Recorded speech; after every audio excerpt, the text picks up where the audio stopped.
Hello and welcome to Europe, more specifically Prague, Czech Republic. I'm the Honest Guide, and today we would like to talk about differences in cars and driving in general between Europe and the United States of America. This video will be full of stereotypes, so let's not get offended on either side of the pond, and let's jump right into it.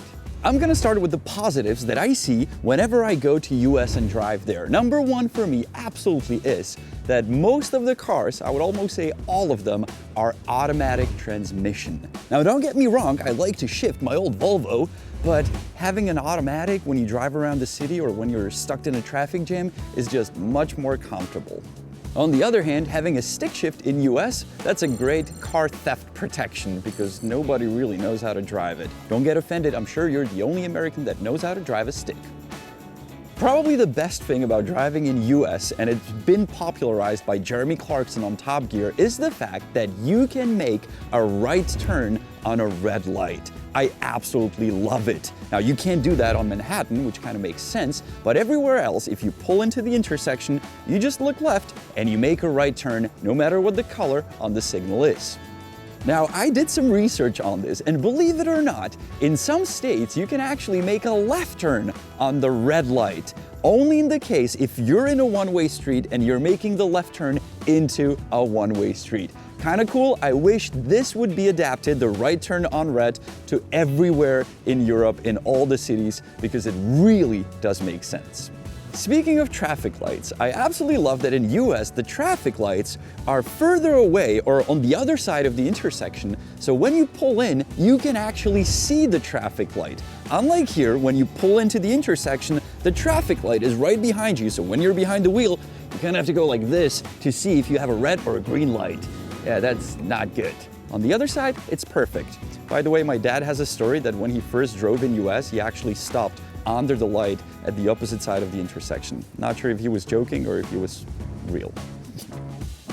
Another thing that I find as a positive in US is that trucks on highways and on freeways usually have the same speed limit as cars. Now it has its negative and positive sides, but I usually see it as positive because there's no passing on and on and on. I mean, everyone is sort of maintaining the same speed, trucks and cars.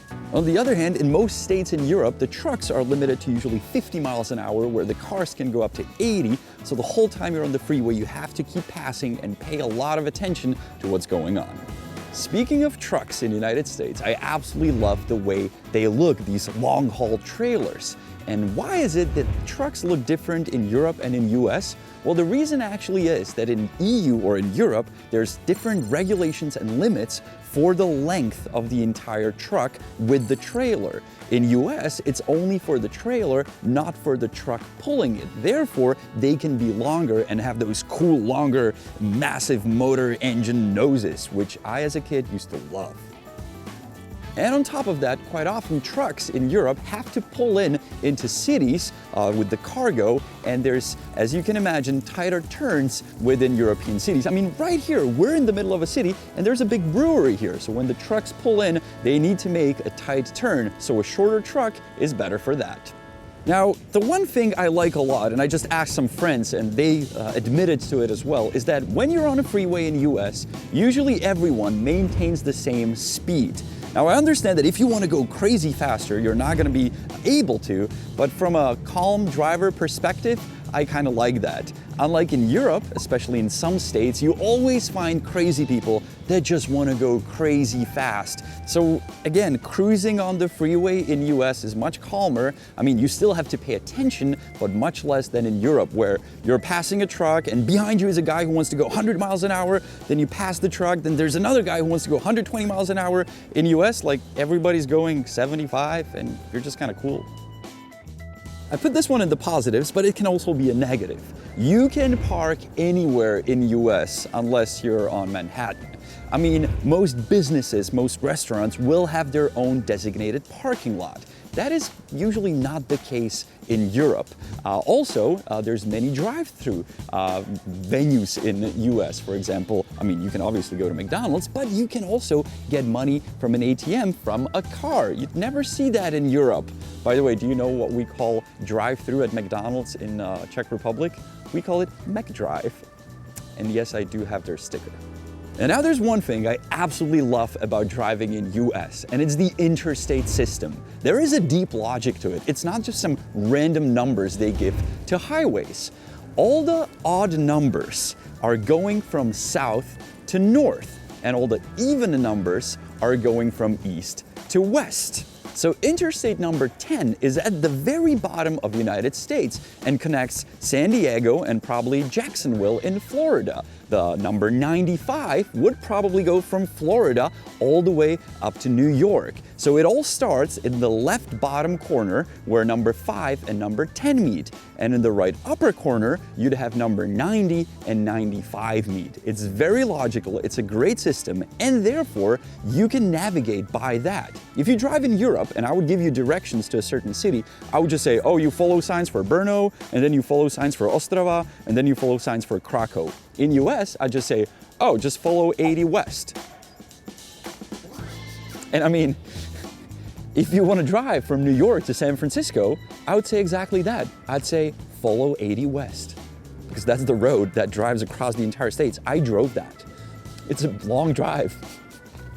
The system is much, much deeper than what I just described. There are also 3-digit interstates that tell you if there's a attachment to the interstate that goes into the city, around the city, through the city, and so on. There's a great Wikipedia page on it. I recommend you look at it because it will blow your mind away just like mine.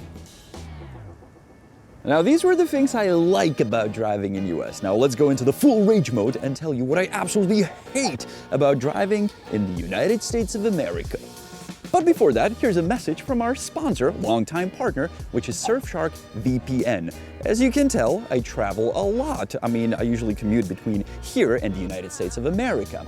And whenever I go to a website that I normally visit here in the Czech Republic, sometimes I get a message saying, you cannot visit this website because it's country restricted. And at that moment, I turn on my lovely little helper, which is SurfsharkVPN. And thanks to that, I can use an IP address that is not from the Czech Republic, but from the United States, even though I'm in the Czech Republic, and therefore I can access the content. And I'm not just talking about movies on Netflix, videos on YouTube, but there are certain websites that you simply can't access unless you're in the country. But you can be in the country thanks to Surfshark. Now, Surfshark is our long-term partner, and we have something for you if you want to try the service. We'll give you 3 months completely for free and 85% off. On top of that, if you use our code HONESTGUIDE, or if you scroll a little bit under the video in the description, there's a link that you can simply click. Me and Honza use the service, and we absolutely enjoy it. Now, the first thing I dislike about US is usually very low speed limits, especially on the freeways, on the interstates, where it ranges from 65 to 70, 75. Here in Europe, it's usually, I mean, in our state, it's 80 miles. In bordering Germany, there's no limit at all. But also the freeways are in much better shape here.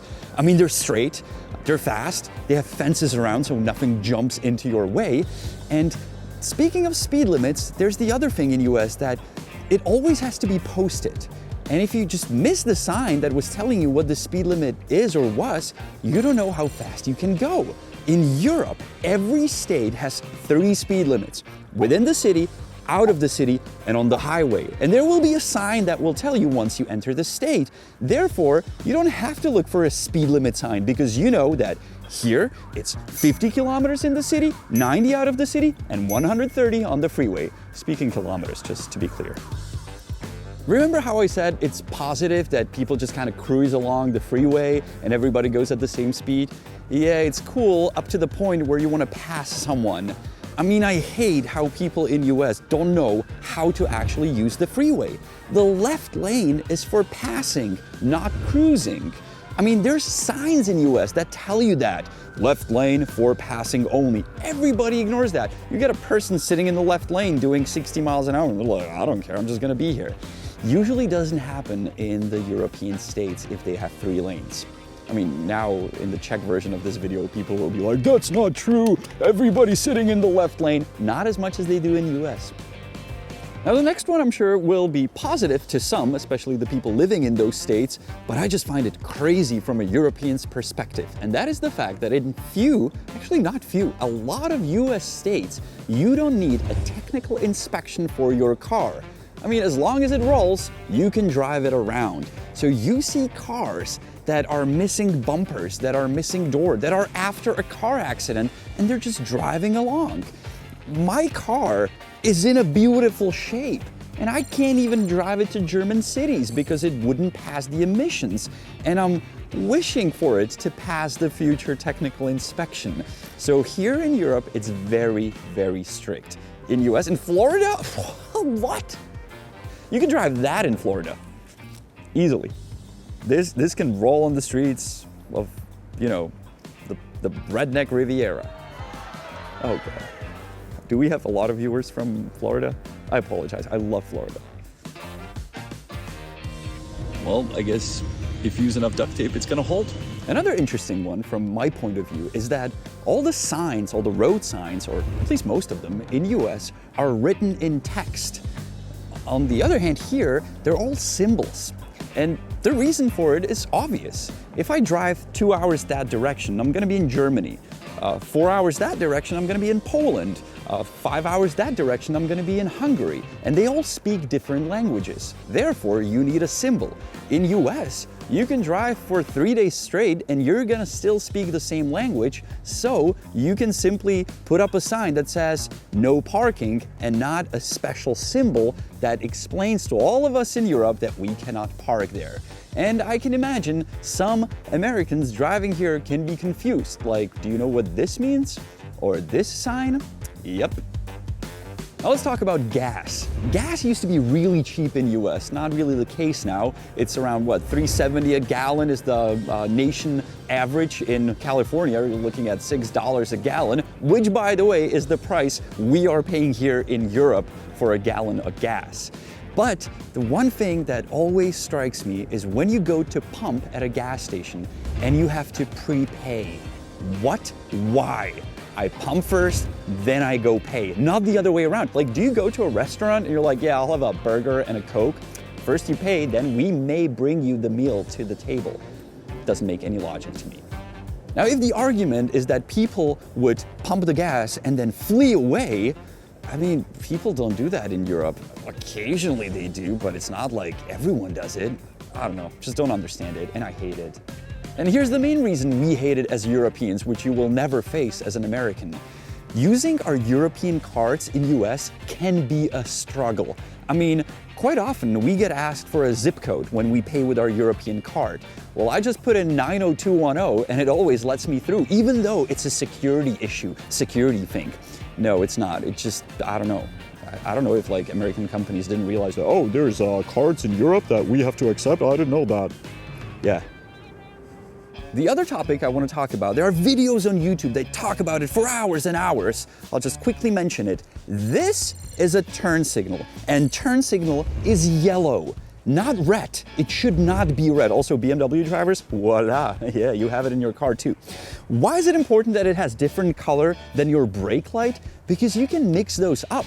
For example, if you're driving behind a car and one of his brake lights is out and he uses the brake, is he signaling or is he using the brake? And now if you're saying, well, that never happens. Well, I was just a week ago in New Orleans. A car in front of me was driving, he was hitting the brake, and I wasn't sure if he's signaling or if he's, hitting the brake. Also, the car was in a shape that it would never be allowed to drive on European roads. But please remember, turn signal should be yellow, not red.